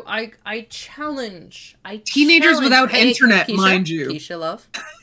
I challenge you to look back on your own childhood and not think of a moment in which you thought, God, this person doesn't understand me. I know more than them, even though you were a child. No, and it's trying to like balance that for them, You especially know. for my kids that are becoming teenagers, Yeah. and saying like I've been where you've been. I thought I knew everything, and it's okay to admit when you don't know everything and to ask for help. And I think Like, that's. Sorry. continue. Well, No, continue. I think it's the thing is like I am kind of frustrated with this whole kind of generational warfare that keeps going on, in that we keep showing that the Gen Alpha people are like, oh, we don't like being taught. And it's like, oh, we can't like, and then the Millennium people are like, we can't teach these Gen Alpha kids. It's like, actually, you can. You can. They're capable. This is not a uncommon occurrence. Talk to I'm gonna pull it out. Talk to the Gen Xers. Talk to the Gen Xers because maybe I I'm love Gen biased. X. But maybe I'm biased because my folks are Gen X, and yeah, everyone who's Gen X who just cringed at that idea. I'm sorry, suck it. But anyway, but my parents had me young, so there you go. Maybe your ego's a little bit easier. Anyway, but anyways, like they were the generation that basically were trying to find jobs and trying to find like, and not just find jobs, but find a new way into this information age that we are now in, this modern age of like things, because like youth culture was a thing that was created by the boomers. The modern day kind of corporate system, capitalism system, created by the boomers. The accessibility of digital age and technology and stuff that created by the boomers and Gen X generation. So in other words, it's like as much as we gripe on about as millennials and Gen X had it first. Gen X had it first, and then we had it next, kind of thing. And like it just kind of got worse in some cases. And so I think there's this kind of like people kind of like do it as like millennials versus boomers. I think we keep forgetting that our number one allies and our front runners in the fight are the Gen X's. You know, like in which we talk about nerd culture. Like nerd culture was born out of youth culture, and youth culture, like the niche of nerdism, like, you know, we all seen Pretty in Pink. We've all seen like Ferris Bueller's Day Off. This is all you haven't. Oh my god, we are fixing that when we next hang out. Anyway, I really hate like the coming of age stories because I find that they're so sensationalized and kind of like in a way that's obviously made to sell something.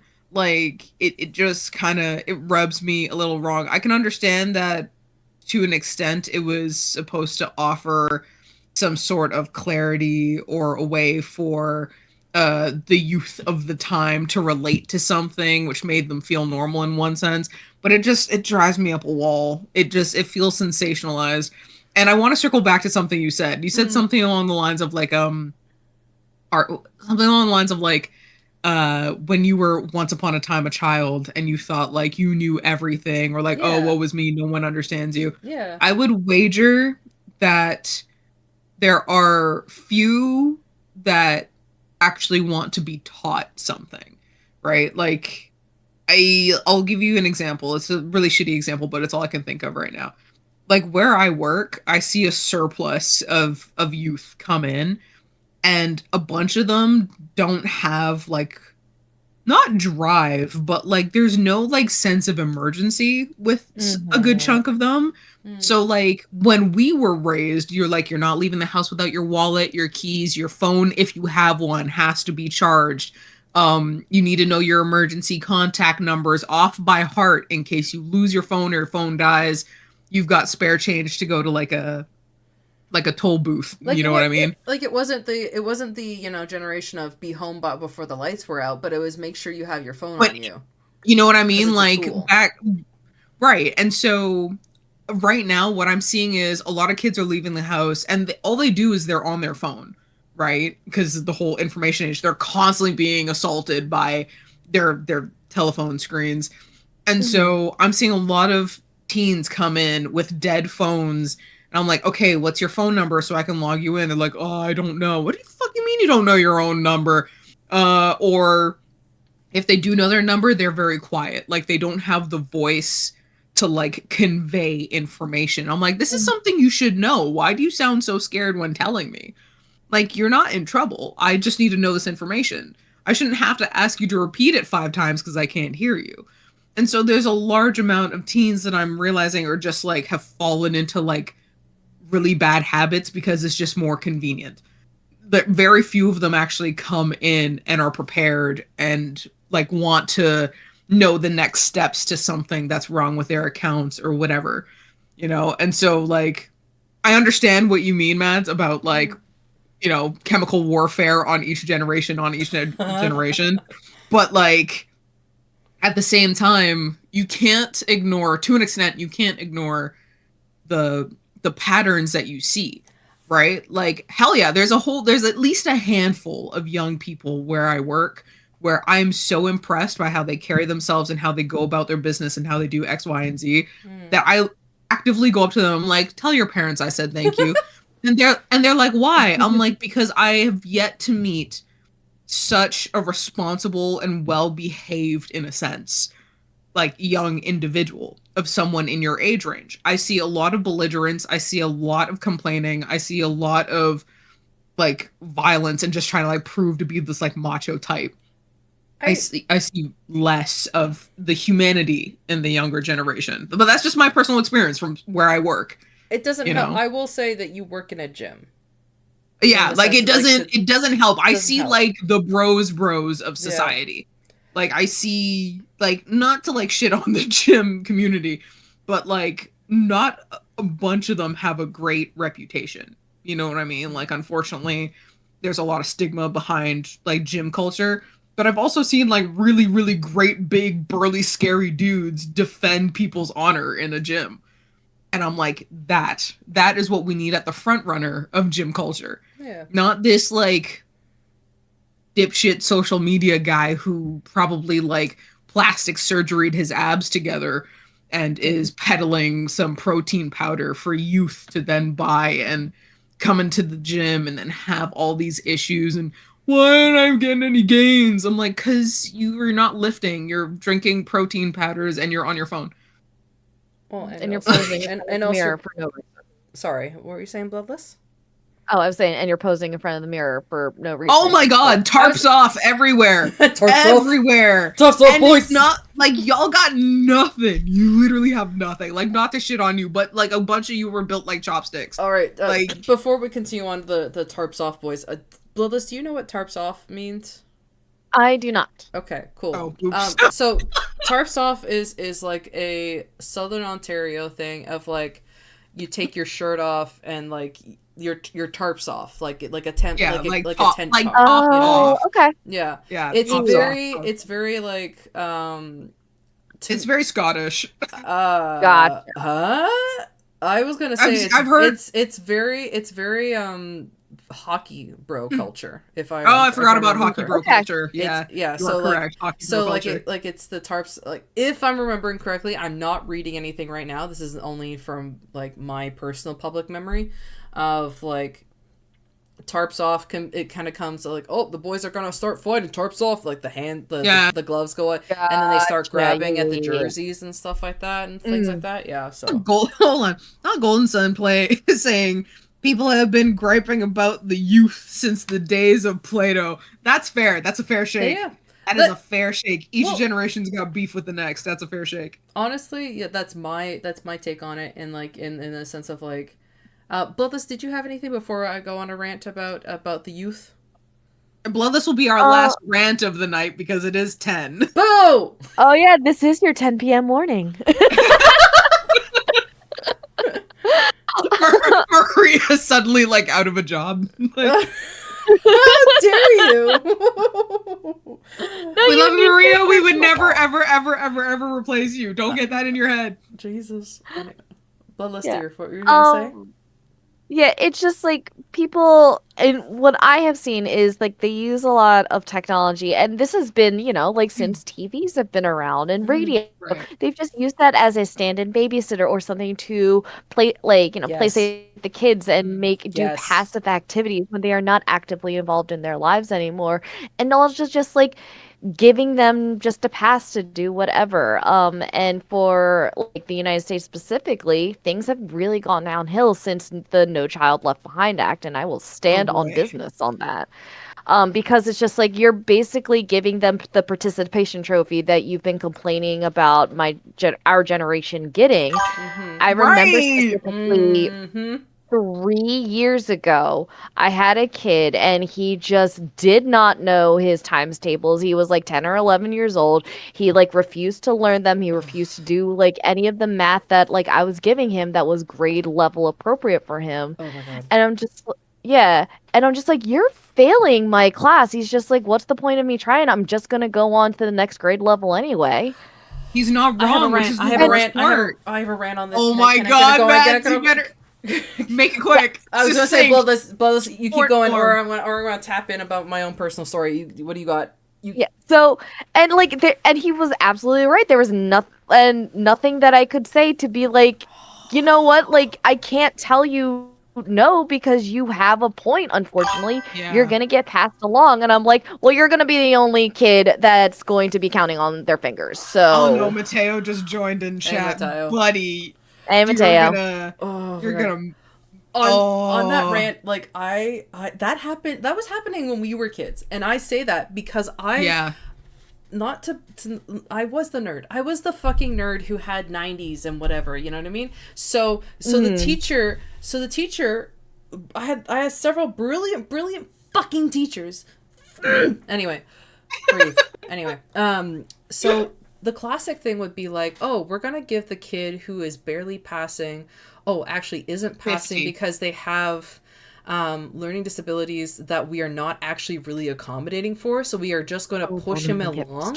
So we're going to put that kid with the top mark kid, and we're going to hope by for some gosh darn osmosis that, you know, the top mark kid, and like, you know, I'm not going to say I was the top, I was in the cluster and I saw the other clusters get, anyway. So like I'd be not for it because like they'd be sitting there going like, I don't know what 2 + 2 means. And I'm like, no, 2 + 2 does not equal 5, you big brother idiot. Anyway, Hold on. Home Son said something about I don't believe that the youth don't want to learn. I honestly think the system has failed them. Agreed. I think in part, yes. Agreed. 100%. Agreed. I think in part, yes, but it's that whole idea of also the few that kind of fall into the trap of like, if it ain't broke, don't fix it, which is this young man that you were just telling us about how, what does it matter? I'm going to go through anyways. That mentality is what I mean by they don't want to learn. Yeah, but like, they have to be the taught. System is they set have up. to be taught to love. They have to be taught to be passionate. They have to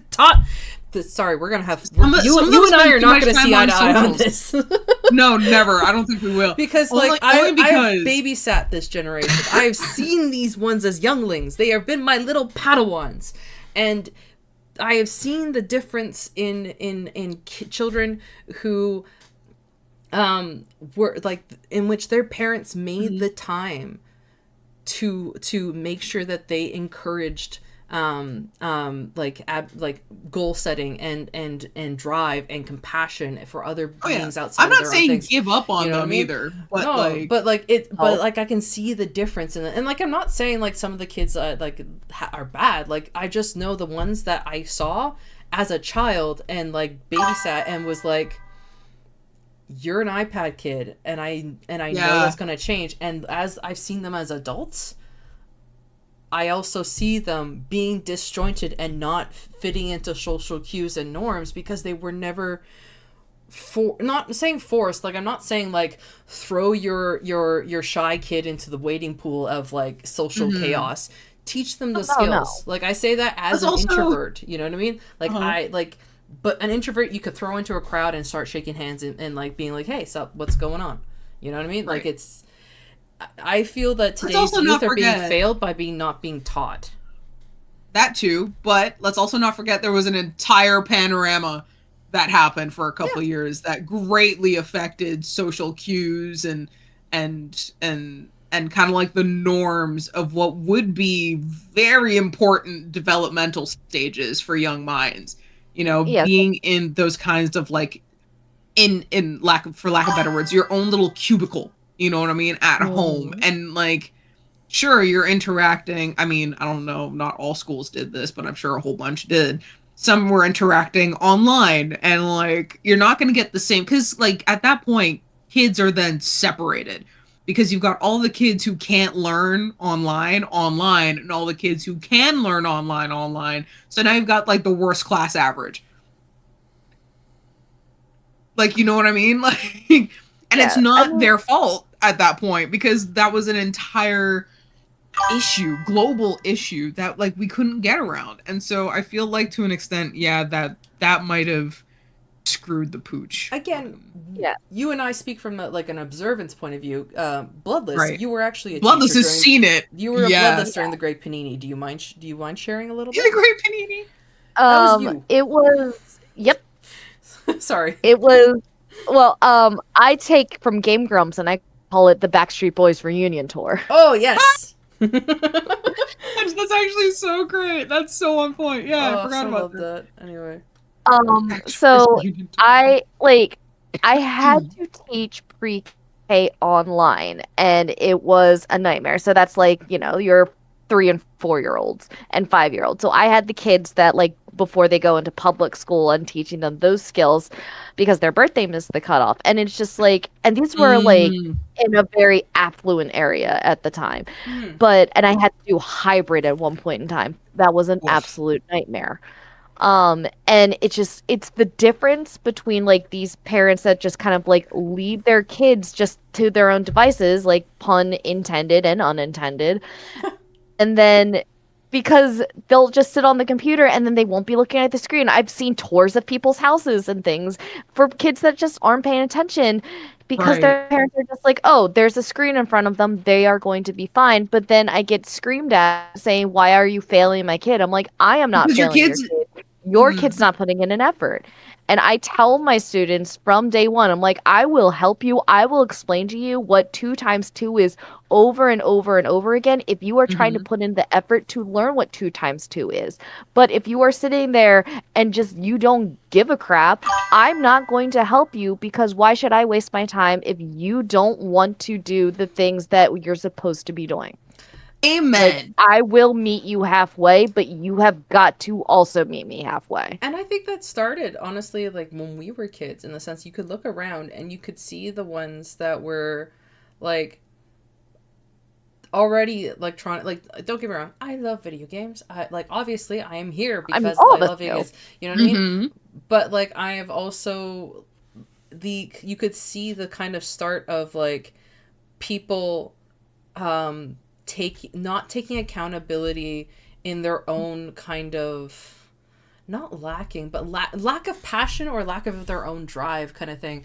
And then we all like we Sure, all go yeah. like, oh, we look at like eastern countries and stuff like that, and we're like, wow, their kids are so driven. And then we look at Western, it's like, well, maybe because like when we go to parent teacher interviews, we talk about why are you failing my kid rather than how can my kid work harder to kind of be in the community. Not saying, like, don't get me wrong, there are a lot of like stress and depression and stuff like that that are in these communities that are like putting so much pressure on these children to succeed. But at the same time, I think there's like kind of a lessening of this accountability of like, hey, your kid has to take ownership of their own actions kind of thing. Hmm. And like, going to like schools of, or especially if it's like paid for a private school or something like that. Public school, like, it seems to be, and again, you're the one who actually is teaching, but like, it's like, okay, this is public school, it's public. But like private school, there's almost like, oh, I paid for it, my kid is entitled to pass, kind of mentality. Or my, I want to Yeah. interrupt for a hot yeah, second yeah. because chat is going nuts. Oh, sorry, So, chat. so you've got Mateo, essentially, Blaze Runner. But like also you have to think, how much time do people spend with their kids anymore? Golden Sun then goes on talking about an interaction. I used to teach a kid who I would spend all lesson doing everything in my power to give them confidence and encouragement. And by the end of the lesson, they'd be on a great track. And the next lesson, it'd be back Back to to how how it it was. was. And I knew their parents were doing it. So yeah, that's fair. And Mhm. again, Blaze Runner, people aren't taking the time to parent their children. And Golden Sun, we're cultivating a generation of mild managers, Middle middle man. managers. I can't speak English. It's been a long night. I would argue like we're in an era of the loss of middle management, in the sense of like, you have people who can understand initiative, and people who don't. There's like almost an erasure of just the Yeah, middle. You yeah, know what I mean? yes, And there's also an absolutely. erasure of like mentorship, is what one of the things that drives me insane, is that you see people are like, oh, just go to school, just go to school. You know what I mean? Just go to school for it. You'll have the knowledge for it. Go to school for it. Yeah, I'm on my third round of school. Same. You know what I mean? Like, Yep. when am I going to be quote unquote enough to start working? You know what I mean? Or not, Right. like, you know what I mean? So, like, that was one of the things that I found great appreciation and kind of security of, on oddly enough, in being in the military, in that sense of, like, you join up, you are a blank canvas. And that is Right. the expectation. You are not supposed to come in knowing how to be in military culture. You are not Right. supposed to know how to march and da da da da da. You go in, they teach you what you need to know. Somebody takes you under their wing.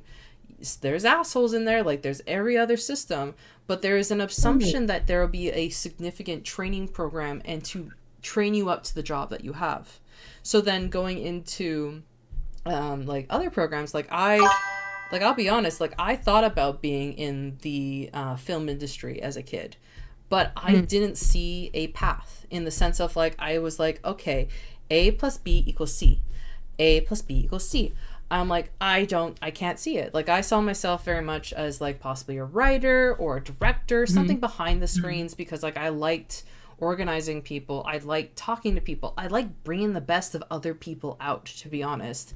Like I did like a couple of like helping with film stuff in my high school, in which help organizing people, collaborate with people, and then also I was also the stunt fight coordinator because like I was the only one who knew how to throw a punch. But anyway, I also was a black belt at the time, so I'll also give that to them. Anyway, it was a fun Sherlock project we did. Anyway, but basically it's just like this thing of like, okay, I decided to go into archaeology, which again is not very straightforward. It's not like I went to business school or something like that. I will also say that.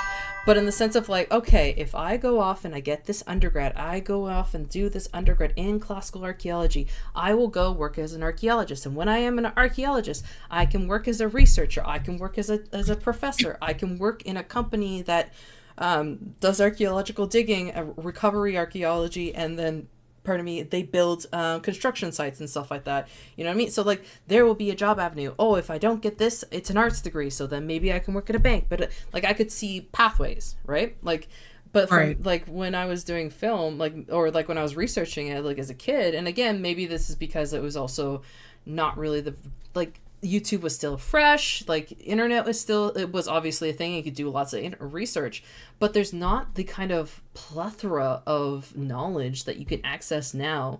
In the sense Mhm. of like people live streaming, podcasting, this and that. Like there's so many resources right now that I'm hopping between that are helping me figure out what the hell I want to do next. You know what I mean? In the sense of my career. And like anyway, so it's just like so I was like, okay, yeah, archaeology is not the straightforward one, quote unquote, in the sense it's not quote unquote safe, but it's like, hey, seems more straightforward than if I get this, maybe I'll get this, or maybe I'll get that. So like, and I wasn't even sure 100% if that was my strength. So it's just, yeah, anyway.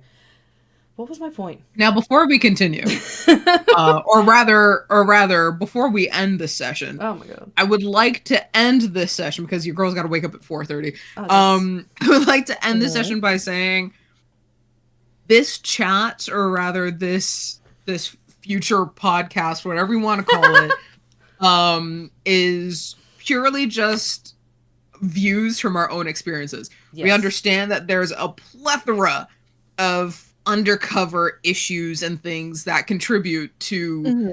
the lack of contribution from youth, or the lack of effort, or what have you, whatever issues we've touched on, because we've touched on many. We understand that there's a deeper issue than just surface level generational raging against the other. So that's how I would like to end the night.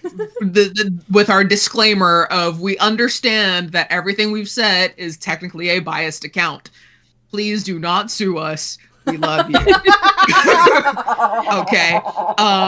Is that how you want to sign off, Matt? Do you want to give off the sign off, or should I? Give me a sec. I gotta recover. That was funny.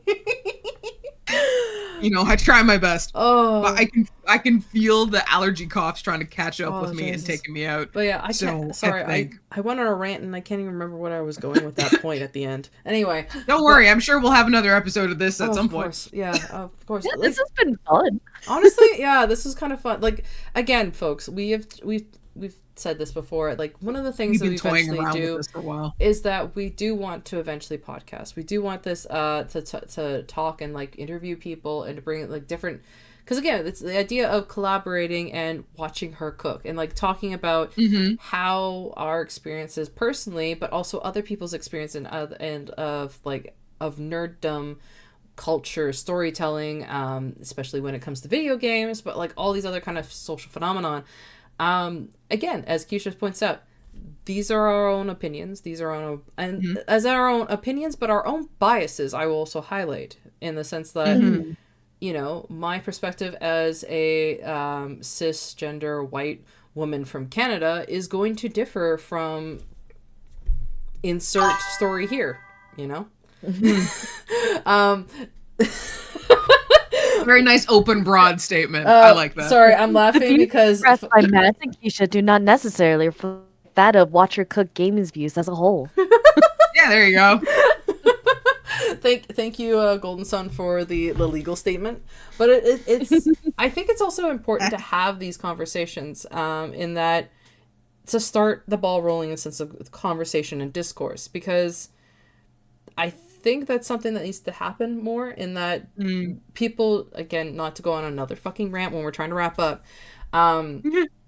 cancel culture stops the conversation more so than having a conversation and having a discourse. And so the world is painted in several shades of gray and so many different colors and all these things to discover. Like, that is the beauty of life, is that, like, to be all hippy dippy, go hug a tree. Like, the beauty of life is that we're all so different. What? Leave me alone, Golden Sun. Hold on. We're gonna come up with a whole new name for these like alleged podcast sessions. It might not even be Watch or Cook. It'll be something completely left field. We'll figure it out. The fact that we continuously try to categorize everything the same black and white light really does hamper our understanding of each other as individuals. Definitely. Yeah. Period. You know, there's many shades of gray. Some would even say 50 of them. Oh God, no. Oh jeez. Okay, no. You know what? With that, we're just gonna say goodnight, everybody. It's been a long one. Hey. I walked right into that, didn't I? Thank you for coming to this impromptu chat session, or this, I don't know, this tea spilling session, or we will workshop it, because again, this was impromptu, this was not planned, and this was quite fun, and we might do this more often. But yeah, thank you so much to our impromptu guest tonight. Thank you for having me. Bloodless, and you can find Bloodless on your socials. Yep, Bloodless Dragon cosplays, because I think I'm clever, on Twitch and on the YouTubes where I upload my VODs, and Bloodless Dragon cosplay on the Instagram and the Tiki Takis. The Tiki Taki. I appreciate that I will call it the Tiki Takis. I will be continuing my Nuzlocke run of Pokemon Fire Red tomorrow and crying as I lose all of my Pokemon. Oh boy. Well, fingers crossed, I guess. Jeez Louise. And I am one of your co-hosts, C. or Madeline. And thank you again for, I don't know, joining in on this chaos and your patience with the kind of things. And looks like Bloodless, you have a new follower. And look at that. And again, thank you to my co-host, Keisha. AKA Free Spirit. It's been your girl, the most unhinged, the most slightly off opinionated. And I just, guys, I'm tired. I gotta wake up at 4:30. I got nothing for you. I love you guys all so much. Again, if you really enjoyed this chat, please let us know. And please let us know, like, what you agree, like what's your opinion on some of these things that we touched on today. What things you want us to elaborate on, perhaps, or maybe other subject matter that you were curious about us to touch on, in the sense of, like, you know, nerds in like the generational changes and kind of the cultural phenomenon shifts, or just like our experiences of, like, you know, we've gone from tattoos to cultural generational differences and all this, like, if you are interested in hearing us, watching us cook, then hey, let us know what we should be cooking about. Why is there long words in the chat? Oh my goodness. And don't ask. It's Mateo. He's on one. Just end it. Okay. Lots of love. See you next week, gang. Bye. Bye, Bye. everybody.